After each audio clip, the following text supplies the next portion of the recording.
I went to Penn State for a little while and then decided that culinary school was a better avenue for me to go. I came back to the State College area, did an internship at Toft Trees, and then I landed a job here at the Penn State Bakery as the assistant pastry chef, and I've been here now for a little over 22 years. I became the executive pastry chef about 9 years ago.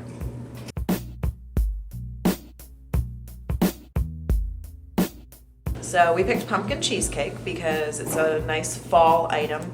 There are ingredients that come from the creamery, such as the sour cream, sometimes the cream cheese, sweetened condensed milk, eggs, vanilla, pumpkin, obviously. So all of those bits and pieces come in together. The creamery truck will bring stuff in. We get ingredients from the warehouse that are brought to our bakery.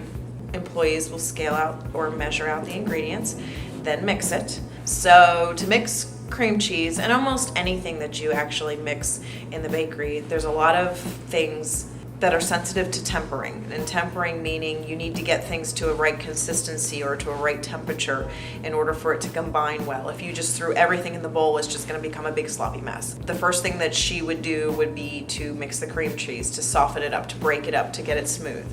After that, she's going to add the sweetened condensed milk and the sour cream to get it to a smoother consistency, so that as you temper in the eggs and the vanilla, it'll combine smoothly and create a smooth cheesecake, rather than you won't get your clumps of sour cream or clumps of cheesecake that are left in there. All through that mixing part, you want to be scraping the bowl in between. You're not getting pieces that have gone against the bowl that are hard, so it's creating that effect.